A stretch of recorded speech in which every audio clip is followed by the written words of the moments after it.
தமிழ்நாட்டில் 40 சுங்கச்சாவடிகளில் நள்ளிரவு முதல் கட்டண உயர்வு அமலுக்கு வந்தது. 5 ரூபாய் முதல் 30 ரூபாய் வரை அதிகரிப்பு.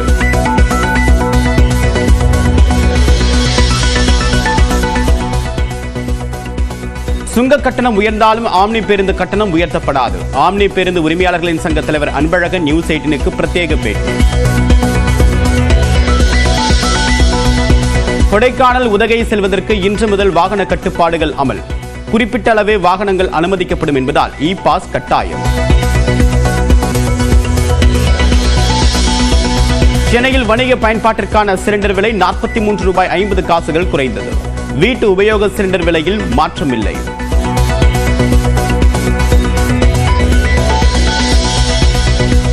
நாடு முழுவதும் ஜூன் மாதம் வரை வெயில் அதிகமாக இருக்கும். வானிலை ஆய்வு மையம் கணிப்பு.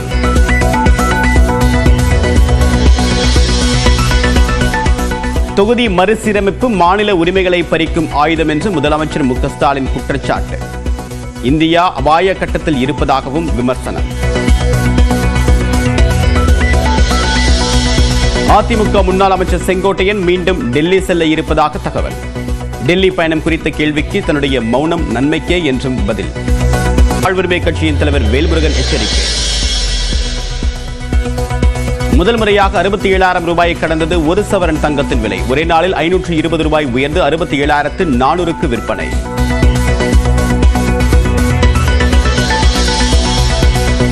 தமிழ்நாட்டில் விடுபட்ட தகுதி உள்ள மகளிருக்கு 3 மாதங்களில் உரிமை தொகை வழங்கப்படும்.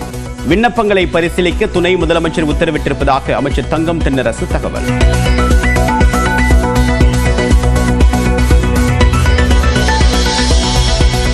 ₹10 லட்சம் வரையிலான வீடு மற்றும் நிலத்தை பெண்கள் பெயரில் பதிவு செய்தால் பதிவு கட்டணம் 1% குறைப்பு.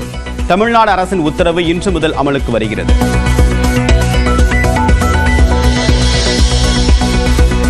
பங்குனி உத்திர ஆராட்டு விழாவை ஒட்டி சபரிமலை ஐயப்பன் கோவில் நடை இன்று திறப்பு. 18 நாட்கள் பக்தர்களுக்கு அனுமதி.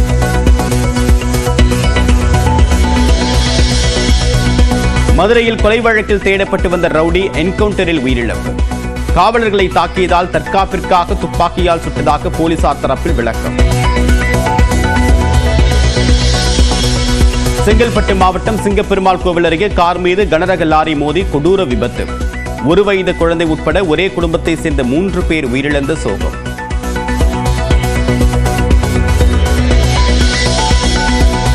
பிரதமர் நரேந்திர மோடியை மாற்றுவதற்கு RSS திட்டம் என்று உத்தவ் தாக்கரே சிவசேனா கட்சியை சேர்ந்த சஞ்சய் ராவத் பேட்டி. 2029 பிரதமர் நரேந்திர மோடியே தொடர்வாக என்று மகாராஷ்டிர முதலமைச்சர் தேவேந்திர பட்னவிஸ் பதிலடி.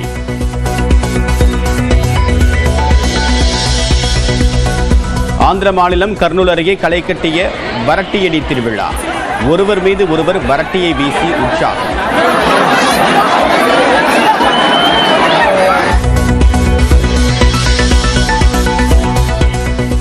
ஸ்டார்லைனர் விண்கலத்திலேயே மீண்டும் சர்வதேச விண்வெளி நிலையம் செல்வேன் என்று கூறிய சுனிதா வில்லியம்ஸ். பூமிக்கு திரும்பிய பிறகு முதல் முறையாக செய்தியாளர்களை சந்தித்தவர் இந்தியாவை பற்றியும் புகழாரம். நடப்பு IPL போட்டியில் கொல்கத்தாவை வீழ்த்தி முதல் வெற்றியை பதிவு செய்த மும்பை இந்தியன்ஸ் 8 விக்கெட் வித்தியாசத்தில் அபார வெற்றி. வரலாற்றிலேயே முதல் முறையாக தங்கத்தின் விலை ஒரு சவரன் 67,000 ரூபாயை கடந்துள்ளது. 3 மாதத்தில் 10,000 ரூபாய் அதிகரித்து 8ஆக்கணியாக இருக்கிறது தங்கம்.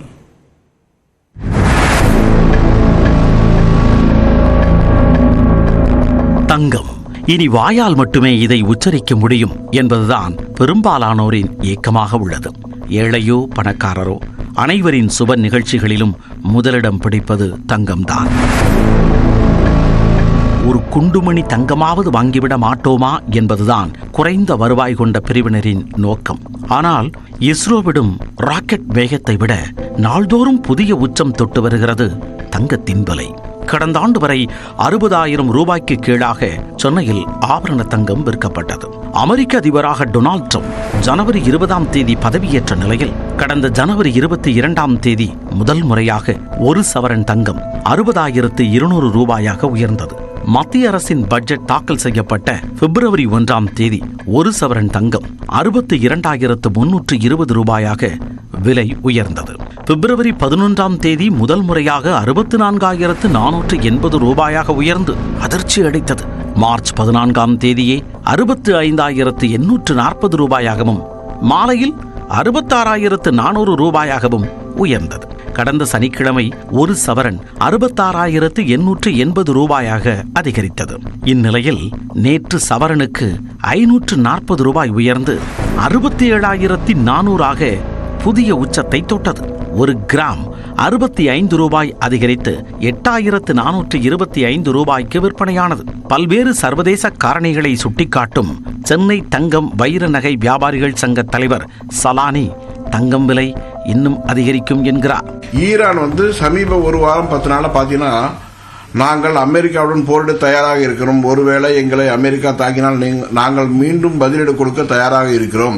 சைனாவும் ரஷ்யாவும் இணைந்து, அதனுடைய ஆதரவு நாடுகளும் இணைந்து தங்கள் இடம் வசம் உள்ள அமெரிக்க டாலர்களை தங்கமாக மாற்ற தொடங்கிவிட்டார்கள். இவங்க மொத்தமா தங்கமா மாற்றும் போது தங்கத்துடைய விலை சர்வதேச சந்தையில் தொடர்ந்து உயர்ந்து வருகிறது. அது மட்டுமல்லாமல் பெரிய முதலீட்டாளருடைய இப்போ பெரிய விஷயமே தங்கத்தின் மீது முதலீடு செய்யறதா அப்படிங்கிற மாதிரி முடிவு எடுத்ததுனால தங்கம் ஒரு பெரிய அபரீதமான அளவுக்கு விலை உயரும். நாம் நினைத்தே பார்க்க முடியாத அளவுக்கு தங்கம் விலை நிச்சயமாக உயரும். எந்தவித கருத்து வேறுபாடும் கிடையாது. கடந்த 3 மாதங்களில் மட்டும் தங்கம் விலை சவரனுக்கு 10,000 ரூபாய் அதிகரித்துள்ளது. 2024-25 நிதியாண்டில் மட்டும் 35% தங்கம் விலை உயர்ந்துள்ளது. நடப்பு நிதியாண்டில் அது 1 லட்சத்தை எட்டும் என்கின்றனர் தங்க நகை விற்பனையாளர்கள். தமிழ்நாட்டில் 40 சுங்கச்சாவடிகளில் நள்ளிரவு முதல் சுங்க கட்டண உயர்வு அமலுக்கு வந்தது. சுங்கச்சாவடிகளில் 5 முதல் 10 விழுக்காடு வரை கட்டணம் உயர்த்தி வசூலிக்கப்படுகிறது. அதன்படி கிழக்கு கடற்கரை சாலையில் உள்ள உத்தண்டி, சென்னை வெடிவெட்ட சாலையில் உள்ள வரதராஜபுரம், கொளப்பஞ்சேரி, பழவேடு மற்றும் சின்னமுல்லை வாயில் ஆகிய இடங்களில் உள்ள சுங்கச்சாவடிகளில் கட்டணம் உயர்த்தப்பட்டுள்ளது. அதேபோல் சென்னையை அடுத்த பரனூர் சுங்கச்சாவடி, அம்பத்தூர், சூரப்பட்டு, சென்னை பெங்களூரு நெடுஞ்சாலையில் உள்ள சிறிபெரும்புதூர், பட்டறை பெரும்புதூர் சுங்கச்சாவடி, வாணியம்பாடி மற்றும் திருப்பாச்சேத்தி சுங்கச்சாவடிகளில் கட்டணம் உயர்ந்துள்ளது. இதேபோன்று கோவை, சேலம் மற்றும் தருமபுரி, வேலூர் சாலைகளில் உள்ள சுங்கச்சாவடிகளிலும் கட்டணம் அதிகரிக்கப்பட்டுள்ளது. இதன் மூலம் கார்களுக்கான சுங்க கட்டணம் 5 ரூபாய் வரை உயர்ந்துள்ளது. பேருந்து மற்றும் சரக்கு வாகனங்களுக்கான சுங்க கட்டணம் 15 முதல் 30 ரூபாய் வரை அதிகரித்துள்ளது.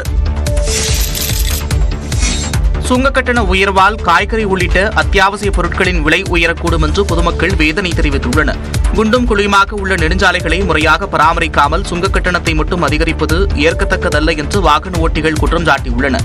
ஒவ்வொரு இடத்துலயும் பெட்ரோல் விலை ஏறிடுச்சு, பிளஸ் டோல்கேட் விலை ஏறிடுச்சு. நாங்க இதை வச்சு என்ன சார் நாங்க சம்பாதிக்க முடியும்? தங்க விலைனா கூட பரவாயில்ல, ஒரு டைம் ஏறுது, ஒரு டைம் இறங்குது. ஆனா டோல்கேட் கட்டணம் வரலாறுல இது வரைக்கும் குறைஞ்சதா சரித்திரமே இல்லை. இதனால நாங்க ரொம்ப பாதிப்புக்கு உள்ளாயிருக்கிறோம். முதல்ல இந்த ரோட கிளீன் பண்ணுங்க, இந்த ரோட ரெடி பண்ணுங்க, அப்புறமா சுங்கச்சத்துல வசூல் பண்ணுங்க. செங்கல்பட்டு பரனூர் சுங்கச்சாவடியில் கட்டணம் மீண்டும் உயர்த்தப்பட்டுள்ளது அதிர்ச்சி அளிப்பதாக வாகன ஓட்டிகள் தெரிவித்துள்ளனர். காலாவதியான இந்த சுங்கச்சாவடியை இழுத்து மூடணும்னு சொல்லி மக்கள் போராடுறாங்க, வியாபாரிகள் போராடிக்கிட்டு இருக்காங்க. அதே சமயம் சுங்க கட்டணம் உயர்வால் ஆம்னி பேருந்துகளில் கட்டணத்தை உயர்த்தப் போவதில்லை என்று ஆம்னி பேருந்து உரிமையாளர்கள் சங்க தலைவர் அன்பழகன் தெரிவித்துள்ளார். ஏற்கனவே இந்த தொழில் நலிவடைந்துள்ளது, பயணிகள் பயன்பாடு குறைவாக உள்ளது. அதனால நாங்கள் பயணிகள்கிட்ட அதை கொண்டு போகாம நாங்களே இந்த துயரங்கள்லாம் நாங்களே அனுபவிச்சுக்கிட்டு இருக்கோம். கொரோனாவுக்கு பிறகு பயணிகளின் வருகை குறைந்திருப்பதால் இந்த முடிவு என்றும் அவர் குறிப்பிட்டார். கொடைக்கானல், உதகைக்கு செல்வதற்கு இ-பாஸ் அமலில் உள்ள நிலையில் இன்று முதல் உச்சபட்ச கட்டுப்பாடுகள் அமலுக்கு வந்தன. கோடை விடுமுறை காலங்களில் தமிழ்நாட்டில் உள்ள உதகை மற்றும் கொடைக்கானலுக்கு அதிக அளவில் வாகனங்கள் செல்லும் நிலையில் உள்ளூர் வாகனங்களை தவிர்த்து பிற இடங்களில் இருந்து வரும் வாகனங்களுக்கு கடந்த ஆண்டு மே மாதம் முதல் இ-பாஸ் நடைமுறையை செயல்படுத்த சென்னை உயர்நீதிமன்றம் உத்தரவிட்டது. எனினும் கட்டுப்பாடுகள் ஏதுமின்றி விண்ணப்பித்த அனைவருக்கும் இ-பாஸ் வழங்கப்பட்டது. இந்த நிலையில் சுற்றுச்சூழலை கவனத்தில் கொண்டு உதகை மற்றும் கொடைக்கானலில் குறிப்பிட்ட அளவே வாகனங்களை அனுமதிக்க வேண்டும் என சென்னை உயர்நீதிமன்றம் அண்மையில் உத்தரவிட்டது. அதன்படி உதகைக்கு வார நாட்களில் 6,000 வாகனங்களுக்கும் வார இறுதி நாட்களில் 8,000 வாகனங்களுக்கும் அனுமதி அளிக்கப்பட்டுள்ளது. கொடைக்கானலை பொறுத்தவரை வார நாட்களில் 4,000 வாகனங்களுக்கும் வார இறுதி நாட்களில் 6,000 வாகனங்களுக்கும் அனுமதி தரப்பட்டுள்ளது. இந்த புதிய கட்டுப்பாடு ஏப்ரல் 1ஆம் தேதியான இன்று முதல் அமலுக்கு வந்தது. இதையொட்டி இ-பாஸ் வழங்கும் இணையதளங்களில் மாற்றங்கள் செய்யப்பட்டுள்ளன. நியாயமற்ற தொகுதி மறுசீரமைப்பு மாநில உரிமைகளை பறிக்கும் ஆயுதம் என முதலமைச்சர் மு.க. ஸ்டாலின் விமர்சித்துள்ளார். தொகுதி மறுசீரமைப்பு குறித்து ஆங்கில இதழின் கட்டுரையை மேற்கோள் காட்டி எக்ஸ் பக்கத்தில் பதிவிட்டுள்ள அவர் இந்தியா ஓர் அபாய கட்டத்தில் இருப்பதாக குறிப்பிட்டுள்ளார். தொகுதி மறுசீரமைப்பை நமக்காக எதிர்த்தாலும் அனைவருக்குமான எதிர்ப்பே இது என்றும் இந்திய அரசியலமைப்பு சட்டத்தின்பால் நம்பிக்கை உள்ளவர்களின் எதிர்ப்பே நமது குரல் எனவும் மு.க. ஸ்டாலின் தெரிவித்துள்ளார். மக்கள் தொகையை அரசியல் ஆயுதமாக பயன்படுத்தி நியாயமற்ற முறையில் தொகுதி மறுசீரமைப்பு செய்ய திட்டமிட்டிருப்பதாக குறிப்பிட்டுள்ள முதலமைச்சர் அரசமைப்பு சட்டம், கூட்டாட்சி, வேற்றுமையில் ஒற்றுமை மீது நம்பிக்கை கொண்ட அனைவரின் எதிர்ப்பு இது என்றும் கூறியுள்ளார்.